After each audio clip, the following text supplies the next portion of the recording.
नमस्कार, आपका स्वागत है। मैं हूं अखिलेश शर्मा। 45 में 7 शून्य लगा दीजिए, बनता है 45 करोड़। आबादी के हिसाब से देखें तो चीन और भारत के बाद सबसे ज्यादा। करीब एक महीने में प्रयागराज के महाकुंभ में आने वाले श्रद्धालुओं की संख्या आज सुबह 45 करोड़ के पार हो गई, जबकि अभी महाकुंभ में 15 दिन और 2 महत्वपूर्ण स्नान बचे हुए हैं। संभावना है कि श्रद्धालुओं की संख्या 55 करोड़ भी पार कर सकती है। इस बीच प्रशासन ने कल माघ पूर्णिमा से पहले होने वाले पवित्र स्नान के लिए सभी तैयारियां पूरी कर ली हैं। संभावना है कि कल के स्नान के लिए भी बड़ी संख्या में श्रद्धालु पहुंचेंगे। उधर महाकुंभ में पहुंचने वाले श्रद्धालुओं को हो रही समस्या को लेकर भी सियासत जोरों पर है। प्रयागराज पहुंचने वाले श्रद्धालुओं को लंबे ट्रैफिक जाम का सामना करना पड़ रहा है। कल मुख्यमंत्री योगी ने अधिकारियों के साथ बैठक कर समीक्षा की और वरिष्ठ अधिकारियों को प्रयागराज के लिए रवाना भी कर दिया। लेकिन समाजवादी पार्टी लगातार प्रबंधन पर सवाल उठा रही है। समाजवादी पार्टी ट्रैफिक जाम से आम लोगों और श्रद्धालुओं को हो रही दिक्कत के साथ ही वीआईपी संस्कृति पर भी सवाल पूछ रही है। आज योगी आदित्यनाथ ने अखिलेश यादव को दो टूक जवाब भी दिया। बिना नाम लिए उन्होंने कहा कि ये नकारात्मकता फैलाने वाले लोग हैं। एक अस्थायी शहर में 45 करोड़ श्रद्धालु आकर के डुबकी लगा करके चला जाए तो इससे बड़ी बात और क्या हो सकती है। लेकिन जिनको नकारात्मकता फैलानी है, और नकारात्मकता फैलाने वाले कौन लोग हैं? ये नकारात्मकता फैलाने वाले वही लोग हैं जिन्होंने जीवन भर बीबीआईपी ट्रीटमेंट लिया है, सरकार की बीबीआईपी सुविधाओं का उपभोग किया है, और किया ही नहीं, आने वाली पीढ़ी के लिए भी एक रास्ता खोलने का प्रयास किया था उन्होंने कि वे तो ले ही ले, लेकिन उनकी आने वाली पीढ़ी भी इस सुविधा का उपभोग करे जैसे देश उनका बपोती हो। ये वही लोग हैं जो नकारात्मक पैदा करके भारत और सनातन धर्म के विरोध में अपने आप को सदैव उसके खिलाफ दुष्प्रचार करने में मशगूल रहते हैं। ये वही लोग हैं जो इस प्रकार का दुष्प्रचार कर रहे हैं। उधर अखिलेश यादव का हमला भी जारी है। आज लोकसभा में उन्होंने महाकुंभ में बद इंतजामी का सवाल उठाया। उन्होंने कहा कि चांद पर पहुंचने का क्या फायदा जब जमीन की समस्या नहीं दिखती। वो ड्रोन कहां हैं जो डिजिटल इंडिया की बात करते थे, वो लोग कहां हैं? क्या यही विकसित भारत की तस्वीर होगी जिसमें आप ट्रैफिक मैनेज नहीं कर पा रहे हैं? आप हर शहर में यह कहा गया कि कोई शहर से निकले नहीं, सब के सब वहीं पर रुक जाएं, आगे नहीं जा सकते, दर्शन नहीं कर सकते। अगर ये सच्चाई नहीं है, सभापति महोदय, सब बॉर्डर सील हुए हैं, जितना भारत के लोग सब बॉर्डर सील हुए हैं, और फिर चांद पर पहुंचने का क्या फायदा जब जमीन की समस्याएं न दिखती हों आपको? वैसे कल के बाद से ट्रैफिक के जो हालात हैं वो बेहतर हुए हैं, और साथ ही कल के जो माघ पूर्णिमा का पवित्र स्नान, इसको देखते हुए विशेष इंतजाम भी वहां पर किए गए हैं। लेकिन सवाल यही है कि क्या समस्याओं की बात कर सियासत की जा रही है? इसी पर चर्चा के लिए हमारे साथ जुड़ रहे हैं दो बेहद खास मेहमान। हमारे साथ प्रोफेसर संगीत रागी हैं जो कि आरएसएस विचारक हैं, और साथ ही प्रदीप भाटी जी हैं जो कि समाजवादी पार्टी के प्रवक्ता हैं। आप दोनों का बहुत बहुत स्वागत है एनडीटीवी इंडिया पर। प्रोफेसर रागी, शुरुआत आपसे करूंगा। कल माघ पूर्णिमा के अवसर पर भी बताया जा रहा है कि 2 से 2.5 करोड़ लोग पहुंच सकते हैं। 45 करोड़ का जो आंकड़ा है वो पहले ही पार हो चुका है। आपको लगता है कि जो इंतजाम है, जाहिर सी बात है जब इतने लोग आएंगे तो कहीं ना कोई दिक्कत तो होगी, लेकिन इसको लेकर के सियासत भी की जा रही है?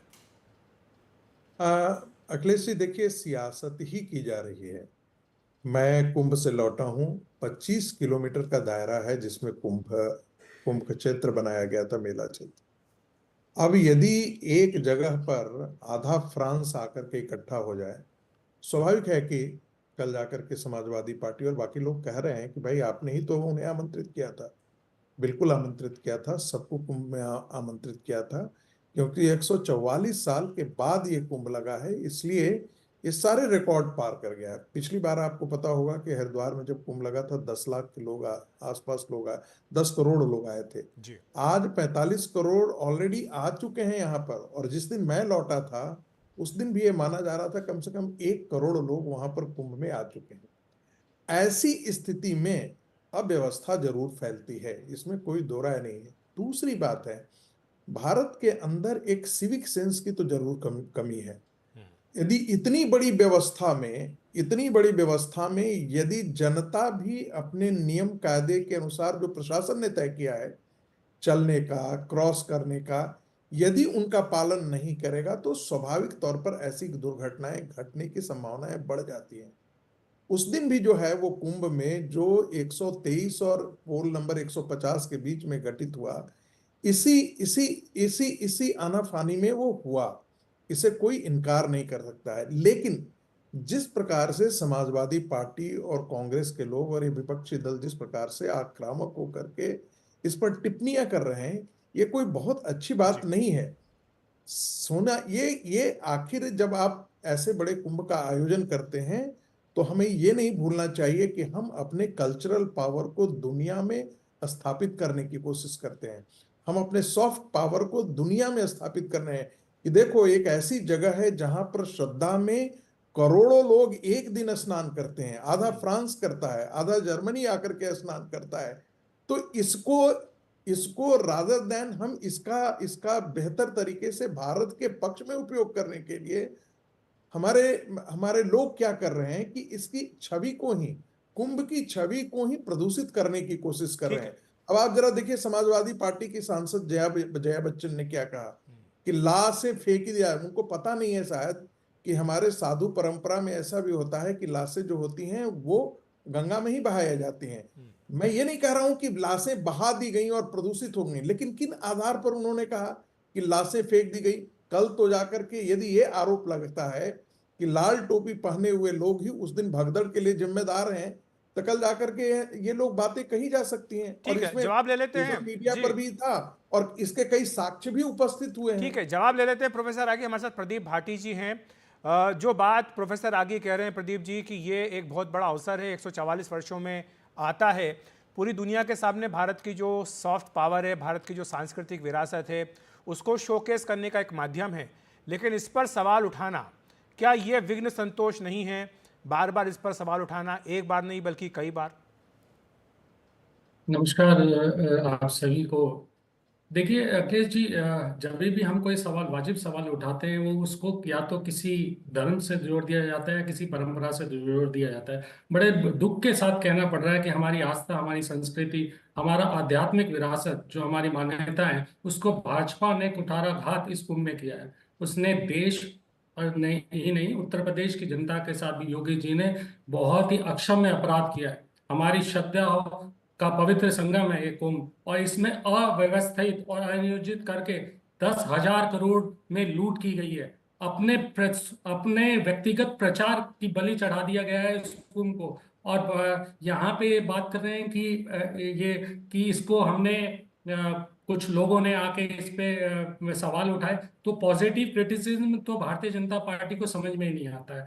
और इस तरह से, जिस तरह से लाशों को नहीं गिना जा रहा है, ये कौन सी टेक्नोलॉजी है जिससे 45 करोड़ लोग तो गिन लिए गए, लेकिन आज तक आपके पास मृतकों की सूची नहीं आई, गुमशुदों की सूची नहीं आई, घायलों की सूची नहीं आई, कोई ये सूची नहीं दे पा रहे। 45 करोड़ लोग गिन रहे हैं। इतने झूठे लोग हैं ये कि उसी तरह से जैसे 1 ट्रिलियन इकोनॉमी बनाने जा रहे थे, और पिछले बजट में 25 लाख करोड़ की इकोनॉमी, 1/4।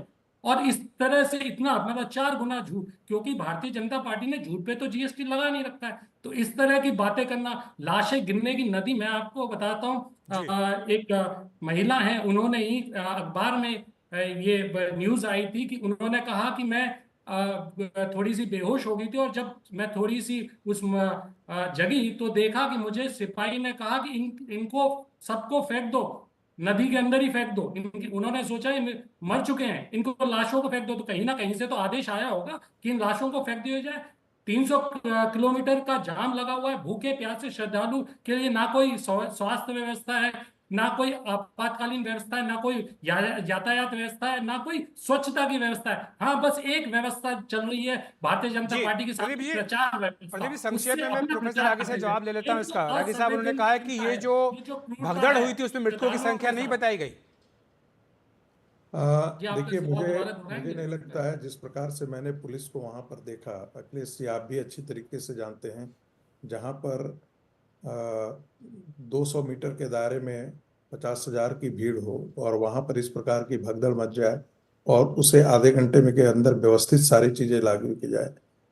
आग लगी थी उस टेंट पे, उसके आसपास मैं रहा भी हूँ। वहां पर यदि 15 मिनट के अंदर सारे उस पर अग्निशमन यंत्र के द्वारा उसको आग पर काबू पा लिया जाए और कोई एक दो ऐसी घटना नहीं घटी है, तो ये माना जा सकता है कि व्यवस्था अपने आप में दुरुस्त है।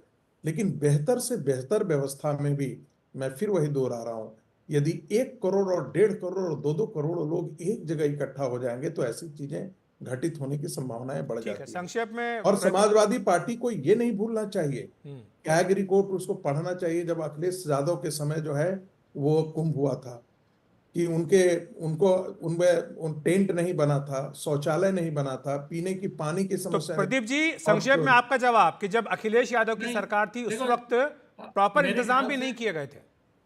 मेरे ख्याल से रागी साहब को 2019 की अर्थक्वेम की भी सीएजी रिपोर्ट पढ़नी चाहिए। मैंने दोनों सीएजी रिपोर्ट पढ़ी है और बहुत ध्यान से पढ़ी है। किसी भी अनियमितता की और घोटाले की बात 2013 में कुंभ के लिए नहीं कही गई है, हालांकि 2019 के लिए कही है। ये जानना भी जरूरी है, योगी जी ने उत्तर प्रदेश की बद से बदतर जो अव्यवस्था है और जो अर्थव्यवस्था है उसकी पोल खुल ना जाए उसके लिए डींगे हाँकी कि जी 100 करोड़ लोग इस व्यवस्था में झूठा प्रचार किया और जाके खुद वीआईपीओ को इनविटेशन दिया ताकि अपना दिल्ली जाने की सीढ़ी ये मात्र एक साधन बनाया गया, कुंभ को बदनाम किया गया।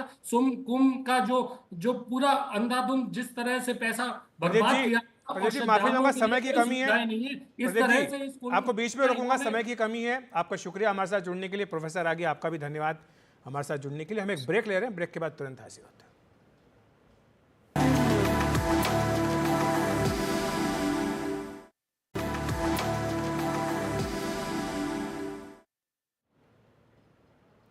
प्रयागराज महाकुंभ में कल माघ पूर्णिमा का स्नान है। इस दौरान 3 से 4 करोड़ श्रद्धालुओं के संगम में डुबकी लगाने का अनुमान है।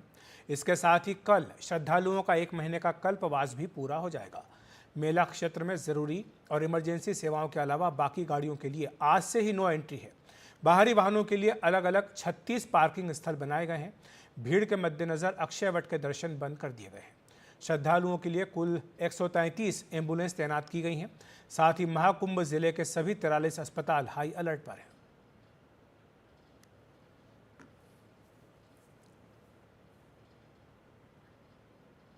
तो हॉट टॉपिक में आज इतना ही। नमस्कार।